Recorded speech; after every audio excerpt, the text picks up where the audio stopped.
ലോകം നിന്നോട് ചോദിക്കും നീ ആരാണെന്ന്. നീ ആരാണെന്ന് നിനക്കറിയില്ല എന്നുണ്ടെങ്കിൽ ലോകം നിന്നോട് പറയും നീ ആരാണെന്ന്. നിന്റെ ഓരോ വിജയങ്ങളിലും അസൂയപ്പെടുന്നവരുണ്ടാകാം. പക്ഷേ നിന്റെ പരാജയത്തിൽ നിന്നെ ഉപേക്ഷിക്കുന്നവരുടെ കൂട്ടത്തിലുള്ളവരെ കാണുമ്പോൾ നീ തന്നെ ഞെട്ടിപ്പോകും. ഒഴിവുകഴിവുകളൊക്കെ ഇന്നത്തെ ദിവസത്തെ എളുപ്പമാക്കും. പക്ഷേ നാളെ വളരെ കഠിനമായിരിക്കും. നാളത്തെ ദിവസത്തെയും എളുപ്പമാക്കാം. തിരഞ്ഞെടുപ്പുകൾ നിന്റെ മാത്രമാണ്.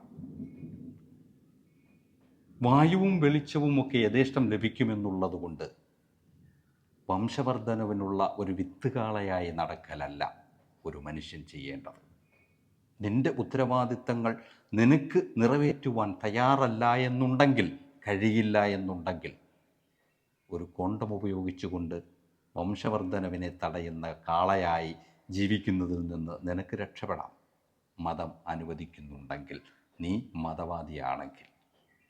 ജീവിതത്തിൽ എപ്പോഴും വിജയിക്കുകയും മറ്റുള്ളവർക്ക് ഉപകാരപ്രദമായ രീതിയിൽ നിനക്ക് മുന്നോട്ട് പോകണം എന്നുള്ള ആഗ്രഹം നിന്നിൽ വരികയും ചെയ്യുമ്പോഴാണ് നീ യഥാർത്ഥത്തിൽ ജീവിക്കുവാൻ തുടങ്ങുന്നത്. വെറുതെ ഇരിക്കലല്ല ജീവിതം. മറ്റുള്ളവരെ പഴി പറയലല്ല ജീവിതം. സ്വന്തം കാര്യം നോക്കി ജീവിക്കുവാൻ വേണ്ടി അഹോരാത്രം പണിപ്പെടലാണ് ജീവിതം. ഇനിയും ഒരുപാട് സമയം ബാക്കി നിൽക്കുന്നുണ്ട്.